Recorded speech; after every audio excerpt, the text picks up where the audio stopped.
Le sensaciones insatisfactorias por ambas partes. Y Sir Thomas, después de haber condescendido hasta el extremo de pronunciar unas indulgentes palabras de aprobación, en respuesta a una optimista consulta sobre lo acertado del arreglo que se había hecho en la sala, que formuló Mr.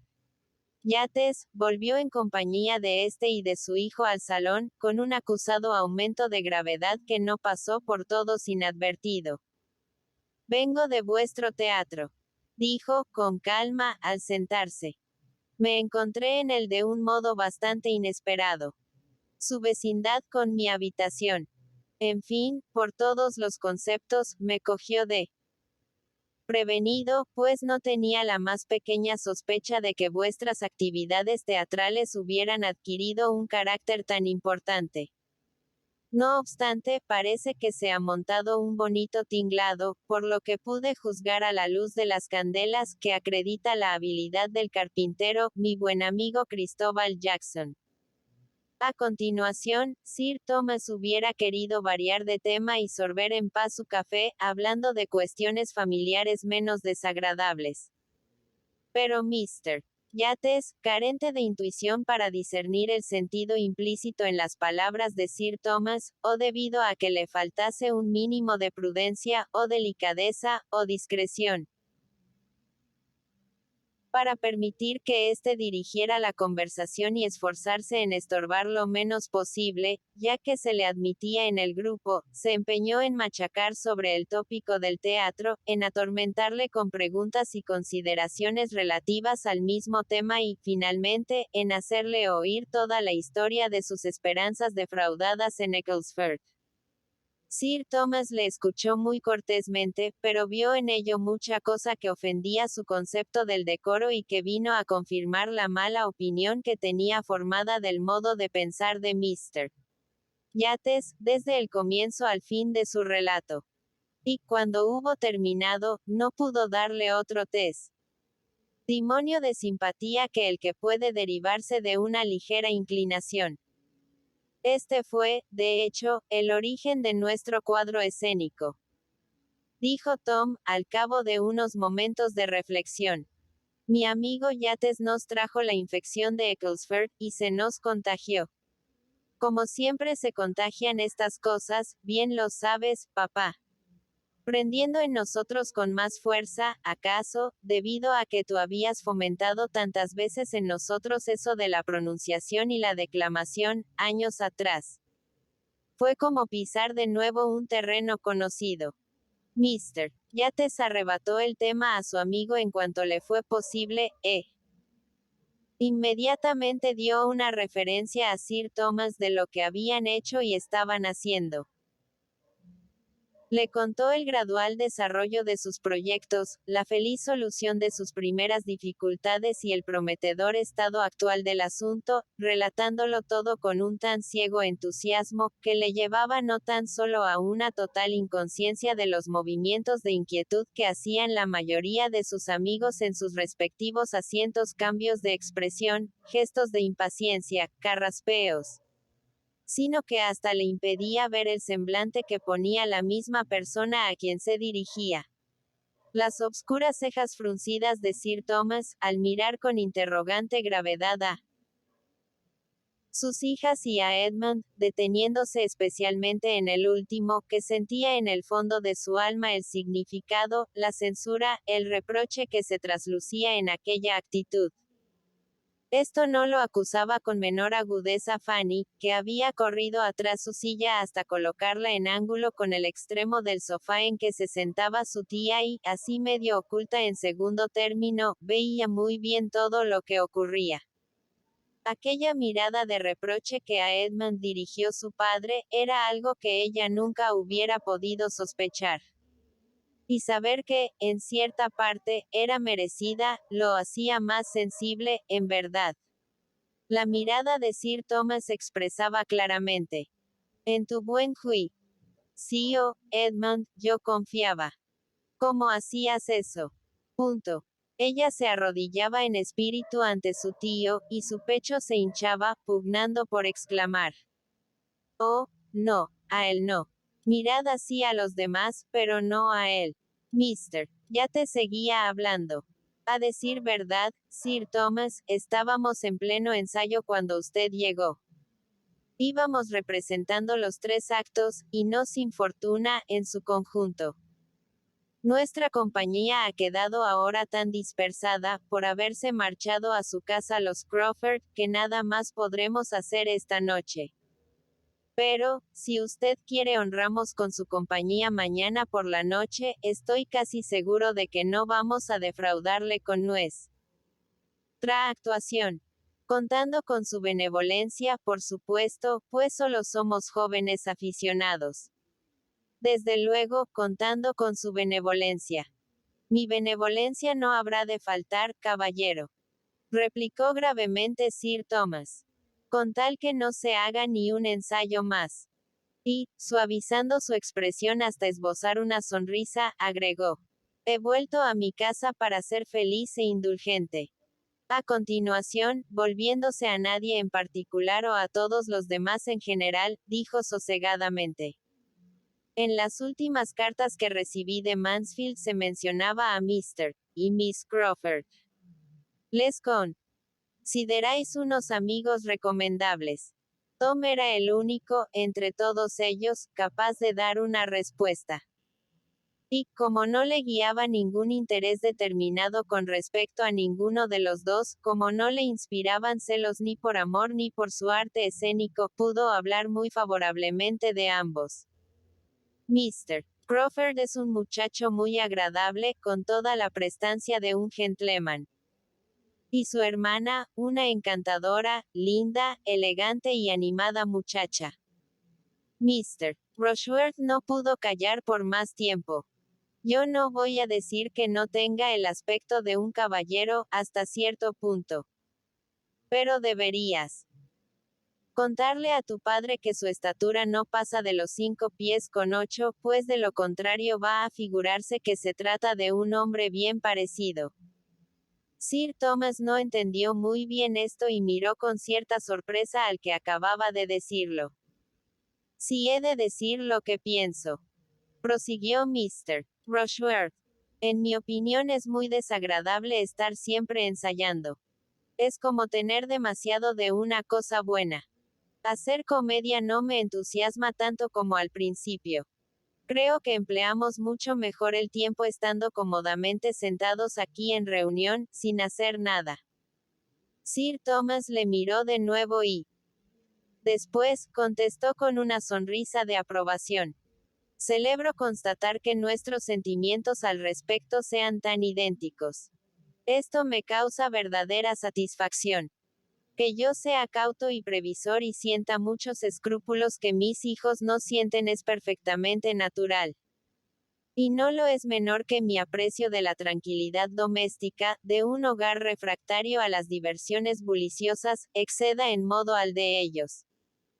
Pero que a su edad tenga usted ese modo de sentir es algo que le favorece mucho a usted, así como a todos los que con usted se relacionan. Y estoy persuadido de la importancia de tener un aliado de tanto peso. Sir Thomas intentó expresar su opinión de Mr. Rushworth con mejores palabras de las que él mismo fue capaz de encontrar. Se daba cuenta de que no podía esperar un genio en Mr. Rushworth. Pero como muchacho de buen criterio y formal, con mejor sentido del que podía acreditar su anterior elocución, estaba dispuesto a tenerle en un muy alto concepto. A la mayoría de los presentes les fue imposible dejar de sonreír. Mr. Rushworth apenas sabía qué hacer ante tanta significación. Pero limitándose a mostrarse, como realmente se sentía, en extremo satisfecho con la buena opinión de Sir Thomas, y no diciendo apenas nada, hizo lo mejor para conservar esa buena opinión por un poco más de tiempo. Capítulo 20. El primer objetivo de Edmund, a la mañana siguiente, fue entrevistarse a solas con su padre y darle una exacta referencia de todo el plan de hacer teatro casero, escudando su participación solo hasta el punto que ahora, con mayor sensatez, consideraba que pudo servir a sus fines, y reconociendo, con absoluta sinceridad, que su concesión había dado tan pocos resultados como para que fuese muy dudoso el acierto de su decisión. Al justificarse, tuvo mucho empeño en no decir nada desagradable de los otros. Pero, entre todos, solo había una persona cuya conducta pudo mencionar sin necesidad de defensa o paliativos. A todos se nos puede censurar más o menos, dijo. A todos, menos a Fanny. Fanny es la única que mantuvo un recto juicio en todo momento, la única que se mostró consecuente. Su espíritu estuvo firmemente en contra de lo que se hacía desde el principio hasta el fin. Nunca dejó de pensar en el respeto que a ti se te debía. Hallarás en Fanny todo lo que de ella pudieras esperar. Sir Thomas juzgó toda la impropiedad de semejante proyecto entre semejante grupo y en semejante época tan serenamente como su hijo pudiera suponer que habría de juzgar. Le impresionó demasiado, sin duda alguna, para emplear en ello demasiadas palabras. Y, después de estrechar la mano de Edmund, se propuso esforzarse en borrar la mala impresión y olvidar lo mucho que a él le habían olvidado, lo antes posible, en cuanto la casa quedara despejada de todo objeto que suscitara el recuerdo y en todas sus salas quedara restablecida la normalidad. No hizo reproche alguno a sus demás hijos. Mas prefería creer que sentían el error a correr el riesgo de una averiguación. La repulsa que significaba poner inmediato término a todo aquello. La barredura de todo preparativo, sería suficiente. Había, sin embargo, en la casa una persona a la que él no podía dejar que se enterase de su modo de sentir a través, simplemente, de su modo de proceder. No pudo abstenerse de hacer a la señora Norris una insinuación, referente a que había confiado en que ella, con su consejo, se habría interpuesto para evitar lo que su criterio tenía sin duda que desaprobar. La gente joven había sido muy desconsiderada al formar el plan. Ellos hubieran debido ser capaces de una mayor entereza. Pero eran jóvenes y, exceptuando a Edmund, débiles de carácter, a su juicio. Y mayor sorpresa tenía que causarle, por lo tanto, la aquiescencia de ella, de tía Norris, a sus incorrectas decisiones, el apoyo prestado a sus peligrosas diversiones, que el mismo hecho de que a ellos se les hubieran ocurrido tales planes y tales diversiones. La señora Norris quedó un poco confundida y más próxima a verse reducida al silencio de lo que se había visto en toda su vida.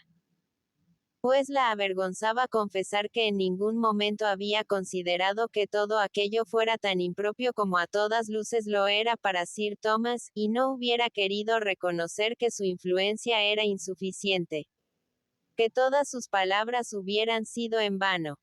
Su único recurso fue soslayar el tema en cuanto pudo y torcer el curso de ideas de Sir Thomas hacia una corriente más satisfactoria.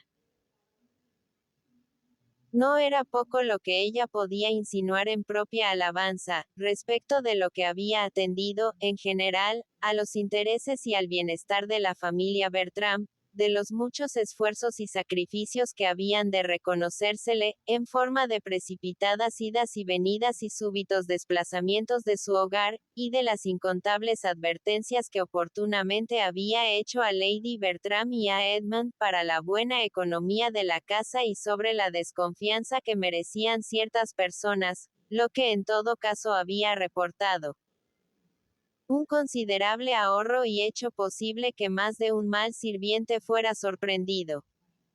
Pero su principal fuerza residía en Southerton. Su más firme apoyo y mayor gloria estaba en haber entablado relación con los Rushworth. Ahí su posición era inexpugnable. Se atribuía todo el mérito de haber conseguido que la admiración de Mr. Rushworth por María llegase a tener algún efecto. Si yo no me hubiese afanado, dijo, y empeñado en que me presentaran a su madre, y no hubiese convencido después a mi hermana para que hiciera la primera visita, es tan seguro como que ahora me encuentro aquí sentada que no sé hubiera llegado a nada. Pues Mr. Rushworth es el tipo de joven quieto, modesto, que necesita verse muy alentado, y no había pocas muchachas dispuestas a casarle si nosotros nos hubiéramos dormido. Pero yo no dejé piedra por mover. Estaba dispuesta a remover cielo y tierra para convencer a mi hermana, y al fin lo conseguí. Ya sabes la distancia que nos separa de Southerton. Era en pleno invierno y las carreteras estaban poco menos que intransitables, pero la convencí. Sé cuán grande y justificada es tu influencia sobre mi esposa y mis hijos, y tanto más he de extrañar que no la ejercieras para. Querido Thomas, si hubieras visto el estado de las carreteras ese día. Creí que íbamos a quedar atascados en ellas para siempre, no obstante haber enganchado los 4 caballos, desde luego. Y el viejo cochero, el pobre, no quiso ceder su puesto.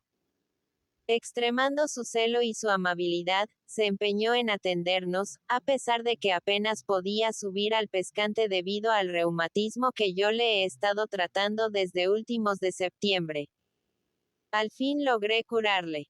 Pero estuvo muy mal durante todo el invierno. Y aquel día hacía un tiempo tan pésimo que no pude evitar el dirigirme a su habitación momentos antes de partir para aconsejarle que no se aventurara. Se estaba poniendo la peluca, y le dije: Buen hombre, será mucho mejor que no nos acompañéis. Ni vuestra señora ni yo hemos de correr peligro alguno. Ya sabéis lo fuerte que es Esteban, y Charles ha llevado las riendas tan a menudo últimamente que estoy segura de que no hay nada que temer. Pero, no obstante, pronto comprendí que todo sería inútil. Estaba empeñado en ir, y, como no me gusta ser pesada y entrometida, no dije más. Pero mi corazón hubo de dolerse por él a cada bache, y cuando nos metimos por los fragosos caminos que se encuentran a la altura de Stoge, que con sus lechos de piedras cubiertos de nieve y escarcha eran algo mucho peor de lo que pueda caber en tu imaginación, mi angustia por él llegaba ya al paroxismo. ¿Y qué no voy a decirte de los caballos?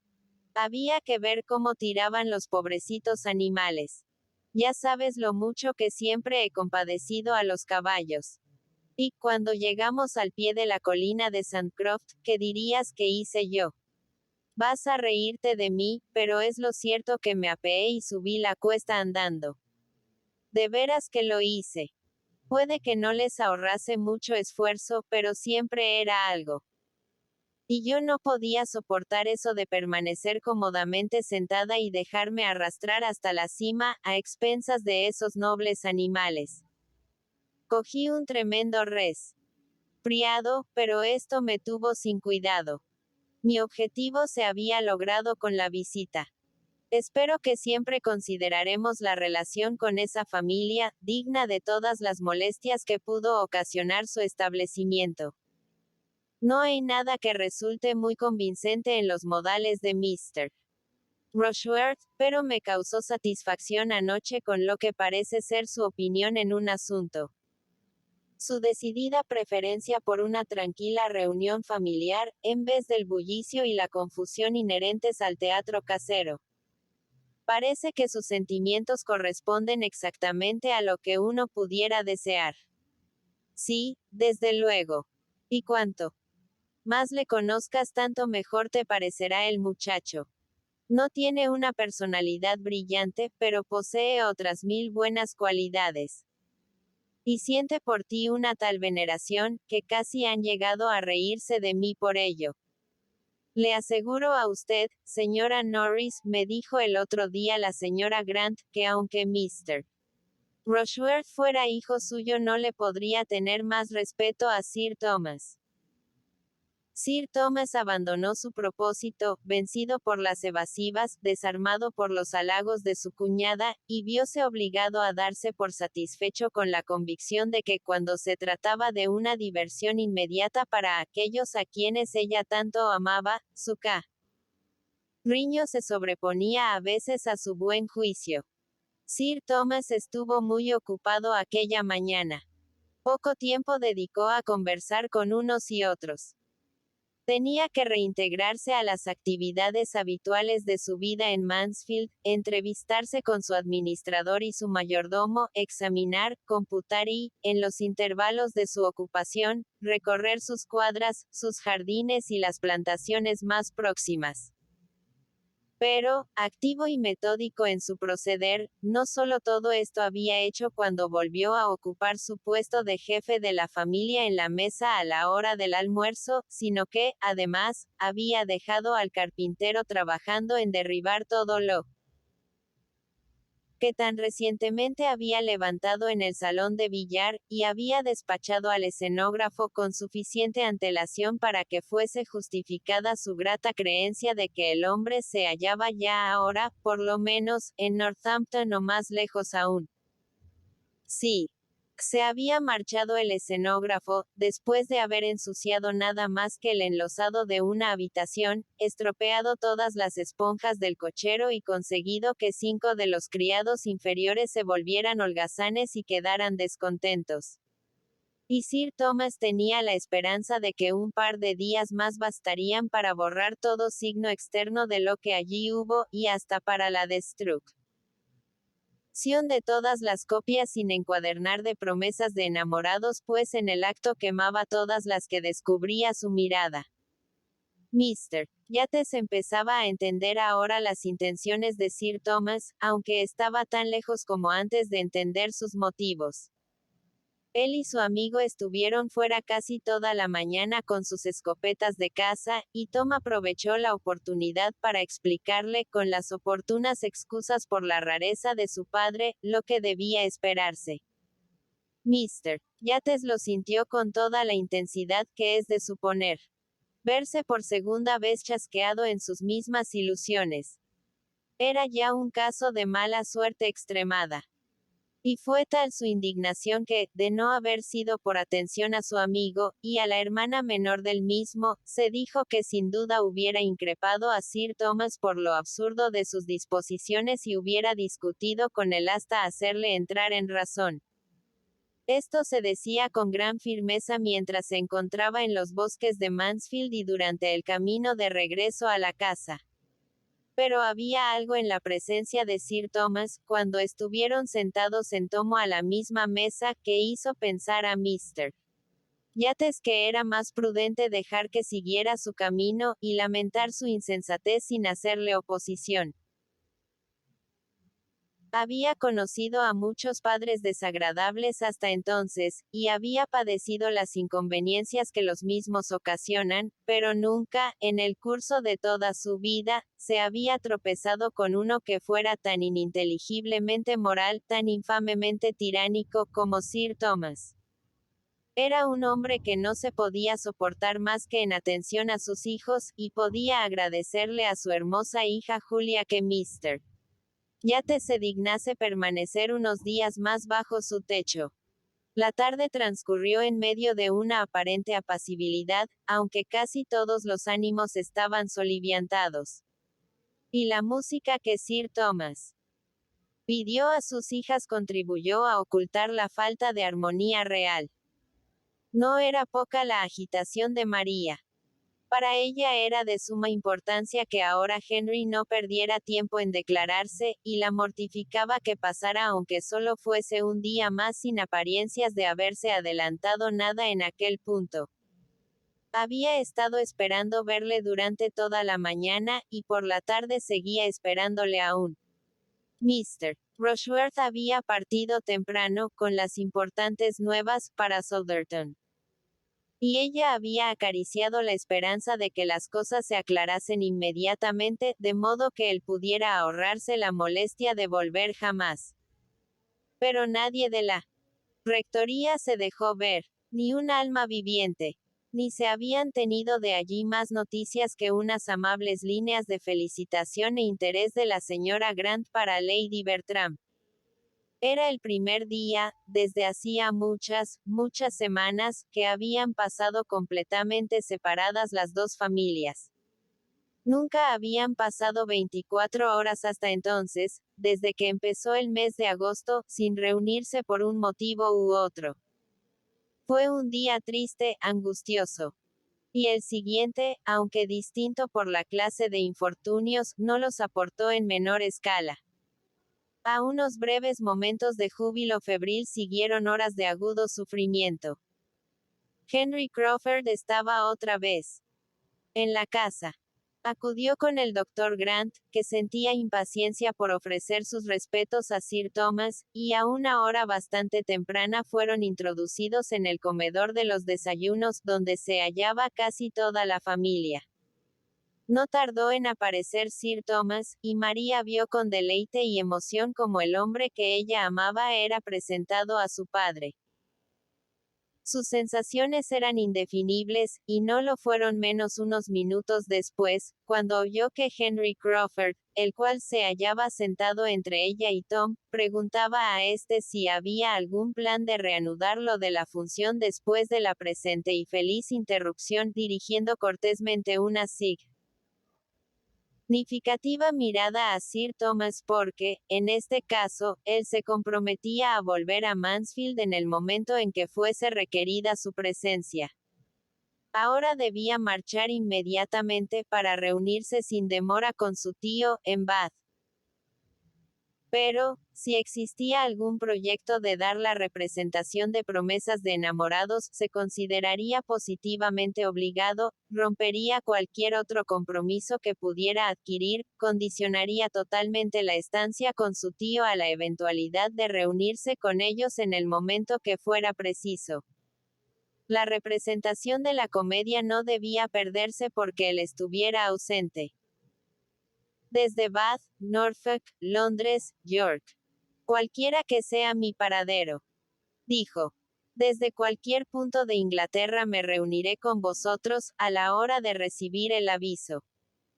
Fue una suerte que en aquel momento tuviera que hablar Tom y no su hermana. Él pudo decir inmediatamente con natural soltura. Siento que te vayas. Pero, en cuanto a nuestra comedia, esto se ha acabado ya. Está completamente listo. Mirando significativamente a su padre. El escenógrafo quedó despedido ayer, y pocos vestigios quedarán del teatro mañana. Yo ya sabía que había de ser así, desde el primer momento. Es todavía pronto para ir a Bath. No encontraréis a nadie allí. Es, más o menos, la época en que suele ir mi tío. ¿Cuándo piensas marchar? Es posible que hoy mismo me encuentre ya en Banbury. ¿Qué cuadras usas cuando estás en Bath? Fue la siguiente pregunta de Tom. Y, mientras esta derivación del tema ocupó el diálogo, María, que no carecía de orgullo ni de resolución, se preparó para intervenir en la conversación, cuando le tocara el turno, con un mínimo de calma. No tardó Henry en volver el rostro hacia ella para repetirle muchas de las cosas que ya había dicho, aunque con acentos más dulces y una marcada expresión de pesar. Pero, ¿qué importaban sus expresiones y sus acentos? Se iba. Y, aunque no fuese voluntaria su partida, era su propia voluntad la que decidía permanecer alejado. Pues, exceptuando lo que pudiera deberse a su tío, todos los demás compromisos se los imponía a sí mismo. Podía hablar de obligaciones, pero ella conocía su total independencia. La mano que con tanta fuerza había aprisionado la suya contra su corazón. La mano y el corazón aparecían ahora igualmente inertes e impasibles. A ella la sostenía su nervio, pero era grande el abatimiento de su espíritu. No tuvo que padecer muy largo tiempo el efecto que le producía un lenguaje que la actitud del mismo que lo empleaba venía a contradecir, o que ocultar la conmoción de sus sentimientos bajo el disimulo a que obliga el hallarse en compañía, ya que pronto los obligados formulismos de cortesía de todos los presentes en general reclamaron la atención de Henry, interrumpiendo las manifestaciones que por lo bajo estaba haciendo a María. Y, en total, la visita de despedida, que bien claro quedaba ahora que había sido este el motivo de su presencia allí, resultó muy breve. Se había ido. Había estrechado su mano por última vez, se había inclinado al partir, y ella pudo ir inmediatamente en busca de todo el consuelo que le cupiera hallar en la soledad. Se había ido Henry Crawford. Había dejado la casa y, antes de que transcurrieran un par de horas, dejaría la rectoría también. Y así acababan todas las ilusiones que su egoísta vanidad había despertado en María y en Julia Bertram. Julia pudo alegrarse de que hubiera partido. Su presencia empezaba a hacerle odiosa. Y, si María no pudo conquistarle, ella se había enfriado lo bastante para prescindir de cualquier otra venganza. No sentía necesidad de añadir el escándalo a la deserción. Bien. 12 marchado Henry Crawford, hasta era capaz de consolar a su hermana. Con un más puro espíritu celebró Fanny la noticia. Se enteró durante el almuerzo, y lo consideró una bendición del cielo. Todos los demás lo comentaron con pesar y ensalzaron los méritos del ausente, con la debida graduación del sentimiento. Desde la sinceridad de Edmund al expresar su consideración con excesiva parcialidad, hasta la indiferencia de su madre al hablar solo por pura rutina formulista. Tía Norris empezó a mirar inquietamente a unos y a otros y a maravillarse de que, a pesar de lo que él se había enamorado de Julia, la cosa hubiera quedado en nada, y casi llegó a temer que ella había puesto poco empeño en fomentar aquel amor. Pero, teniendo que velar por la felicidad de tantos, ¿cómo era posible que, aun siendo tanta su actividad, estuviera a la altura de sus deseos? Al cabo de un par de días, Mr. Yates se había ido también. En la partida de este tuvo Sir Thomas un primordial interés. Deseando estar solo con su familia, la presencia de un extraño superior a Mr. Yates le hubiera resultado molesta. Pero tratándose de él, fruslero y atrevido, ocioso y derrochador, era algo vejatorio por todos los conceptos. De por sí, era ya un sujeto cargante, pero como amigo de Tom y admirador de Julia resultaba ofensivo. A Sir Thomas le había sido totalmente indiferente que Mr. Crawford se fuera o se quedase. Pero, al expresar a Mr. Yates sus buenos deseos de que tuviera un feliz viaje, lo hizo con auténtica satisfacción. Mr. Yates había permanecido allí hasta ver la destrucción de todos los preparativos teatrales llevados a cabo en Mansfield, la desaparición de todo lo concerniente a la representación. Dejó la casa envuelta en la sobriedad que definía su carácter, y Sir Thomas tuvo la esperanza, al verle abandonar sus paredes, de haberse librado del peor objeto relacionado con aquel proyecto y del último que forzosamente tenía que recordarle la existencia del mismo proyecto. Tía Noms contribuyó a que desapareciera de la vista de su cuñado una de las cosas que podían causarle disgusto. El telón, cuya confección ella había dirigido con tanto talento y tanto éxito, se fue con ella a su casita, pues dábase la casualidad de que precisamente necesitaba tejido de bayeta verde para algunas aplicaciones. Capítulo 21. La vuelta de Sir Thomas introdujo un cambio impresionante en las costumbres de la familia, aparte la cuestión de promesas de enamorados. Bajo su gobierno, Mansfield parecía otro lugar. Se fueron algunos miembros del grupo, y otros muchos quedaron entristecidos. Todo aparecía monótono y gris, en comparación con el pasado. Todo quedó reducido a un sombrío círculo familiar, raras veces animado. Había poco trato con los de la rectoría. Sir Thomas, enemigo de confianzas en general, se mostraba a la sazón particularmente desfavorable a toda frecuentación fuera de un sector. Los Rushworth eran la única adición que podía admitir en su círculo hogareño. Edmund no se extrañaba de que fueran estos los deseos de su padre, y solo podía lamentar la exclusión de los Grant. Es que ellos, comentaba con Fanny, tienen un derecho. Parece como si nos pertenecieran. como si formasen parte de nosotros. Me gustaría que mi padre se hiciera cargo de las muchas y grandes atenciones que tuvieron para mi madre y mis hermanas durante su ausencia. Temo que puedan sentirse desairados. Y lo cierto es que mi padre apenas los conoce. No llevaban aquí un año todavía, cuando él se ausentó. Si los conociera mejor, apreciaría en lo que vale el trato de los Grant, ya que son precisamente la clase de personas que a él le gusta. A veces falta un poco de animación en casa. A mis hermanas. Parece que se les acabó el humor, y es evidente que Tom no se encuentra nada a gusto entre nosotros. El doctor Grant y su esposa nos traerían un poco de alegría y harían nuestras veladas más agradables, hasta para mi padre. ¿Lo crees así?, dijo Fanny. En mi opinión, a tu padre no le hace falta nadie más. Me parece que le encanta esa misma tranquilidad de que has hablado, que ese ambiente apacible en su círculo familiar es lo que más le agrada. Y no creo que estemos más serios de lo que solíamos estar antes. Antes de que él se fuera, quiero decir. Por lo que puedo recordar, siempre fue más o menos igual. Nunca hubo muchas risas en su presencia. Y si alguna diferencia existe, no es mayor, creo yo, de la que una tan prolongada ausencia tiende a producir al principio. Es natural que se observe una cierta cortedad. Pero yo no recuerdo que antes fueran nunca alegres nuestras veladas, excepto cuando tu padre estaba en Londres.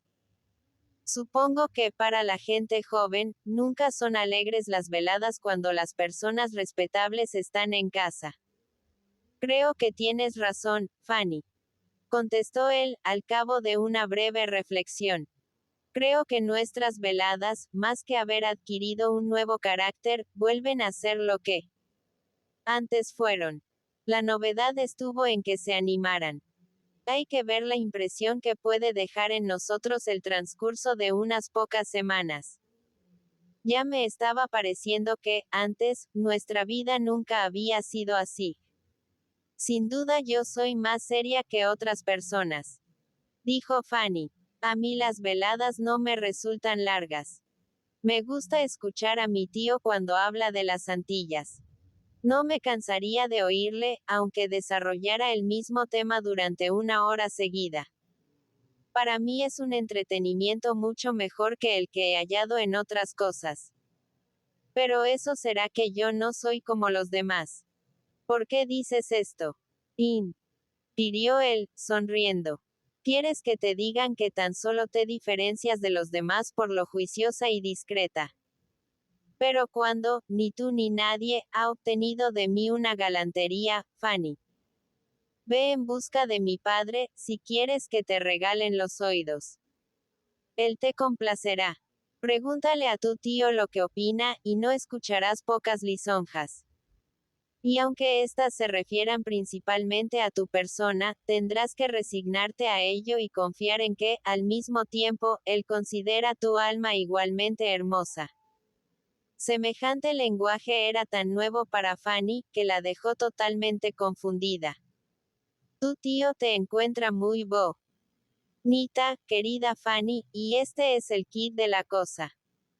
Nadie, excepto yo, le hubiera dado a esto mayor importancia, y cualquiera, menos tú, se ofendería de que antes no la considerasen muy bonita. Pero lo cierto es que hasta ahora nunca te había admirado tu tío, y ahora sí. Ha mejorado tanto tu aspecto, ha ganado tanto tu rostro, y tu figura. Que no, Fanny, no pretendas cambiar de conversación. Se trata de tu tío. Si no puedes soportar la admiración de un tío, ¿qué va a hacer de ti? En realidad, tienes que hacerte a la idea de que eres digna de que te miren. Debes procurar no preocuparte porque te conviertas en una mujer bonita.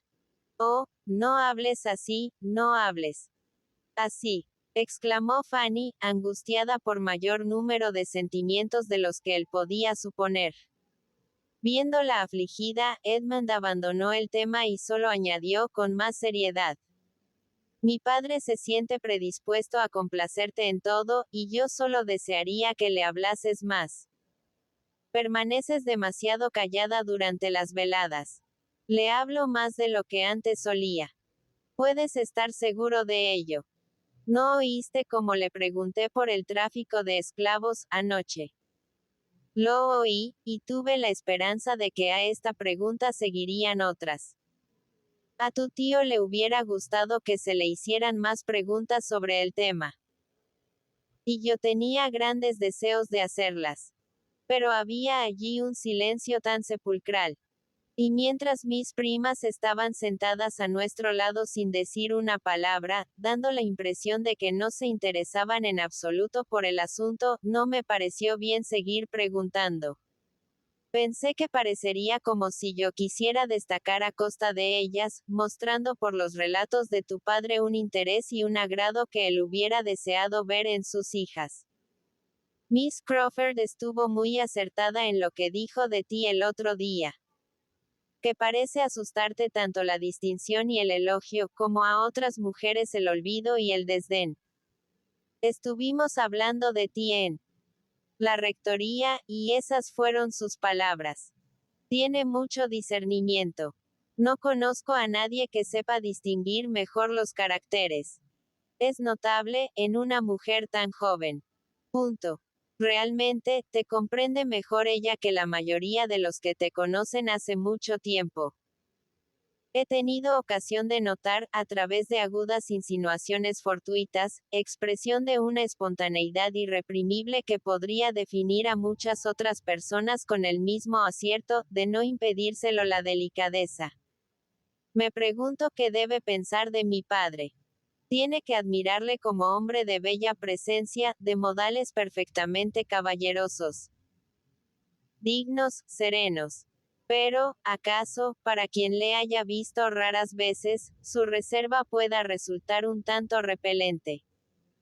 Si tuvieran ocasión de tratarse con frecuencia, estoy seguro de que se apreciarían mutuamente, a él le gustaría la vivacidad de Mary, y a ella no le falta talento para aquilatar las virtudes de mi padre. Me gustaría que se vieran más a menudo. Espero que Mary no supondrá que mi padre siente por ella alguna antipatía. Mary puede estar demasiado segura de la estimación de todos vosotros, dijo Fanny, exhalando un medio suspiro, para sentir tales aprensiones. Y que Sir Thomas desee estar solo rodeado de su familia al principio, es algo tan natural, que a ella no puede extrañarle en absoluto. Yo diría que, dentro de poco, volveremos a reunirnos como antes, con la única diferencia que imponga el encontramos en otra época del año. Este es el primer octubre que pasa en el campo desde su infancia. A Tonbridge o a Cheltenham no voy a llamarlos campo. Y noviembre es un mes todavía más triste, y me he dado cuenta de que la señora Grant está muy inquieta porque teme que Mary encontrará Mansfield aburrido cuando llegue el invierno. Fanny hubiese podido decir mucho tocante a este punto, pero era más seguro no decir nada y dejar intactos todos los recursos de Miss Crawford. Sus talentos, su espíritu, su importancia, sus amistades. No fuera a traicionarse con alguna observación que pareciera poco gentil. Las amables opiniones que sobre ella expresaba Miss Crawford merecían, cuando menos, una agradecida indulgencia. Así es que se puso a hablar de otra cosa. Mañana, según tengo entendido, mi tío come en Sotherton, y tú y Tom también. Poquitos quedaremos en casa. Espero que a tu padre le seguirá agradando Mr. Rushworth. Esto es imposible, Fanny. Tendrá que gustarle menos pues de la visita de mañana, pues estaremos 5 horas en su compañía. Me asustaría pasar un día tan aburrido, aunque no le siguiera un mal mucho mayor. La impresión que habrá de dejar en mi padre. Él no podrá seguir engañándose por mucho tiempo. Lo siento por todos ellos y daría cualquier cosa porque Rushworth y María no se hubieran encontrado nunca. Respecto de este punto, desde luego, la desilusión era inminente para Sir Thomas. Toda su buena voluntad por Rushworth y toda la deferencia de Rushworth por él, no pudieron evitar que pronto se le hiciera evidente algún aspecto de la verdad. Que Rushworth era un joven inferior, tan ignorante de los negocios como de los libros, con opiniones vagas en general y sin que pareciera muy consciente de sí mismo. Él había esperado un yerno muy distinto. Y empezó a preocuparse por cuenta de María, intentando hurgar en sus sentimientos. Poco le fue necesario observar para comprender que la indiferencia era el estado más favorable en que podían hallarse. La actitud de ella hacia Mr. Rushworth era indiferente y fría. No podía quererle, no le quería. Sir Thomas decidió hablar seriamente con su hija. Por ventajosa que fuera la alianza, y por antiguo y público que fuera el compromiso, no debía sacrificarse a esto su felicidad. Tal vez María había aceptado a Mr. Rushworth sin haberlo tratado bastante y, al conocerle mejor, se estuviera arrepintiendo. Con afable solemnidad habló a su hija Sir Thomas. Le contó sus temores, escudriñó sus deseos, le suplicó que fuera franca y sincera, asegurándole que se afrontarían todos los inconvenientes y se renunciaría al compromiso, si él mismo la hacía desgraciada. Él actuaría por cuenta de ella y le devolvería la libertad. María tuvo una lucha momentánea. Cuando su padre hubo terminado, pudo contestarle inmediata, decididamente y sin agitación aparente. Le agradeció su gran interés, su paternal cariño. Pero añadió que estaba del todo equivocado al suponer en ella el menor deseo de romper el compromiso, o que existía algún cambio en la intención o inclinación nacida al principio. Que tenía en la mayor estima el carácter y las condiciones de Mr. Rushworth, y no podía dudar de que sería feliz con él. Sir Thomas quedó satisfecho. Demasiado contento, acaso, para estar satisfecho, para forzar la cuestión hasta donde su recto juicio pudiera haberse impuesto a otras consideraciones. Era una alianza de la que no hubiera prescindido sin dolor. Y razonaba de esta suerte. Rushworth era lo bastante joven para mejorar. Rushworth tenía que mejorar, y mejoraría al estar bien acompañado. Y si María se mostraba ahora tan segura de su felicidad con él, hablando, por cierto, sin el prejuicio, sin la ceguera del amor, había que creerla. ¿Acaso no fueran vivos sus sentimientos? Él nunca lo había supuesto. Pero las ventajas de orden material no contaban menos para el caso. Y si ella podía prescindir de ver en su marido un carácter brillante, emprendedor, era indudable que todo lo demás había de serle favorable. Una joven de buenos principios que no se casa por amor queda, por lo general, tanto más unida a sus padres. Y la proximidad entre Hareton y Mansfield mantendría lógicamente viva la tentación y sería, con toda probabilidad, constante motivo de las más gratas e inocentes diversiones. Tales, y otros parecidos, eran los razonamientos de Sir Thomas, feliz al librarse de las embarazosas dificultades de una ruptura. El asombro, las observaciones, los reproches a que hubiera dado lugar. Feliz al ver asegurado un matrimonio que le aportaría un aumento de respetabilidad e influencia. Y muy feliz al pensar que las disposiciones de su hija eran de lo más favorables al caso. Para ella la conferencia terminó tan satisfactoriamente como para él. Su estado de ánimo la llevaba a alegrarse de haberse atado al carro de su suerte sin revocación. De haberse entregado de nuevo a Sotherton. De verse a salvo de la posibilidad de dar a Crawford el triunfo de gobernar sus acciones y destruir sus proyectos. Y se retiró orgullosa de su resolución, dispuesta tan solo a portarse en lo futuro con más cautela ante Mr. Rushworth, no fuera su padre a sospechar de ella otra vez.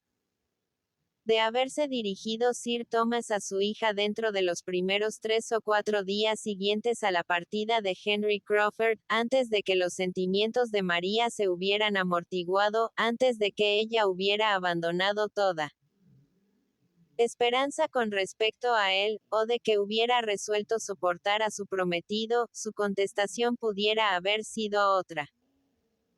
Pero pasados otros 3 o 4 días, sin que hubiera regresado, ni carta, ni mensaje, ni síntomas de corazón enternecido, ni esperanza sobre la ventaja de la ausencia, su corazón se había enfriado lo bastante para buscar el consuelo que el orgullo y el desquite podían proporcionarle. Henry Crawford había destruido su felicidad, pero no debía saber que había conseguido tal cosa. No debía, encima, destruir su fama, su prestigio, su porvenir. No debía imaginársela languideciendo en su retiro de Mansfield. Por él, renunciando a Southerton y a Londres, independencia y esplendor, por culpa de él. La independencia le era más necesaria que nunca, la carencia de la misma en Mansfield se le hacía ahora más sensiblemente penosa. Era cada vez menos capaz de soportar la sujeción impuesta por su padre.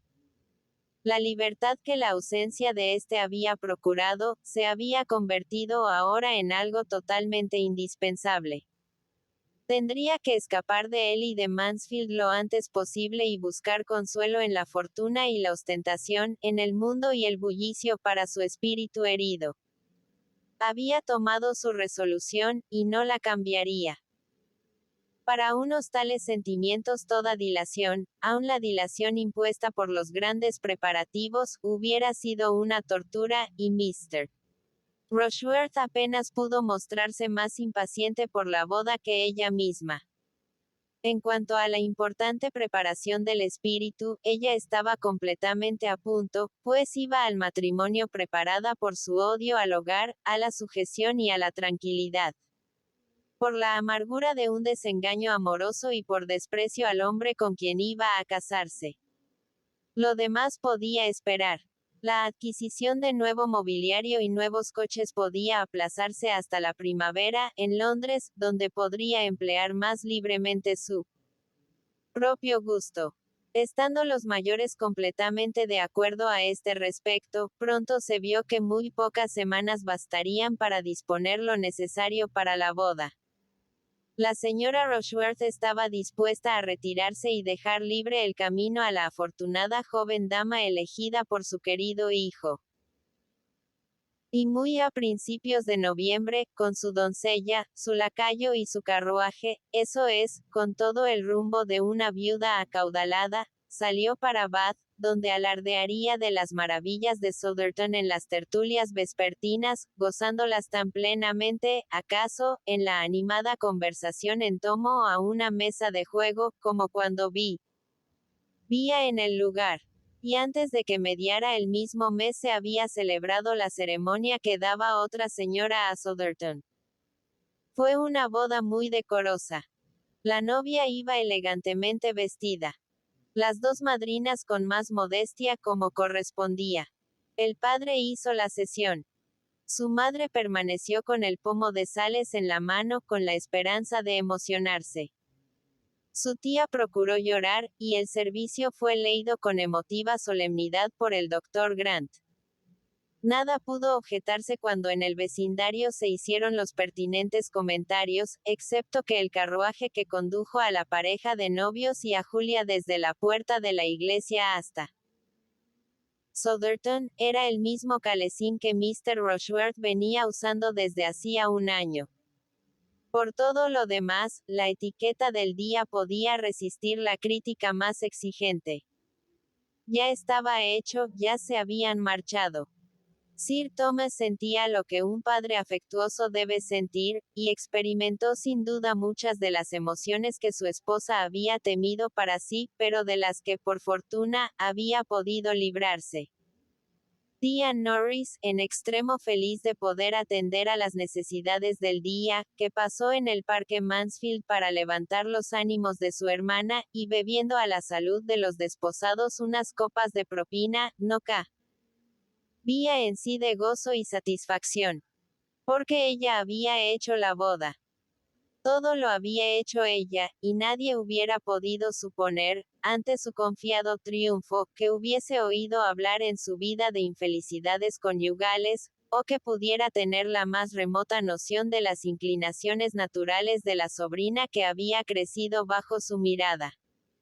El plan de la joven pareja era marchar a los pocos días a Brighton y alquilar allí una casa por unas semanas. Todo lugar de moda era desconocido para María, y Brighton es casi tan alegre en invierno como en verano.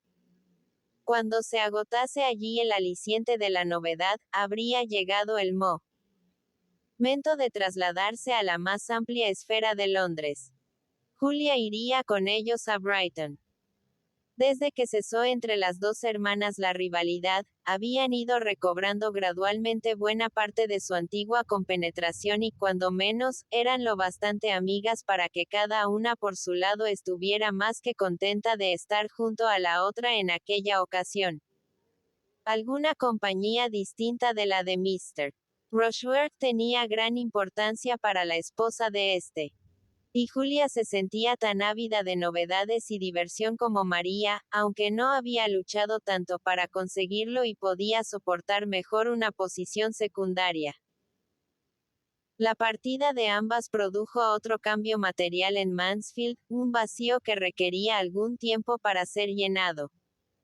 El círculo familiar quedó notablemente reducido.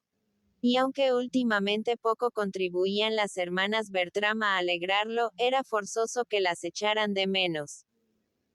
Hasta su madre las echaba en falta, y muchísimo más su tierna primita, que deambulaba por la casa, pensaba en ellas y sentía su ausencia, con un grado de afectuosa nostalgia que ellas jamás habían hecho gran cosa por merecer. Capítulo 22. La importancia de Fanny creció con la ausencia de sus primas. Al convertirse, como entonces ocurrió, en la única jovencita presente en las veladas del salón, en el único elemento de ese importante sector de una familia, en el que hasta entonces había ocupado un tan humilde tercer lugar, le fue imposible evitar que la mirasen más, pensaran más en ella y la atendiesen mejor de lo que antes era habitual. ¿Y el dónde está Fanny? Se hizo pregunta comente, hasta cuando nadie la requería por conveniencia personal. No solo en el seno del hogar aumentó su valor, sino también en la rectoría. En aquella casa, en la que apenas había entrado un par de veces al año desde la muerte de Mr. Norris, empezó a ser la visita más deseada, la invitada de honor. Y en los tristes y fangosos días de noviembre, una compañía más que aceptable para Mary Crawford. Las visitas, que empezaron por casualidad, continuaron a requerimientos de los de la casa.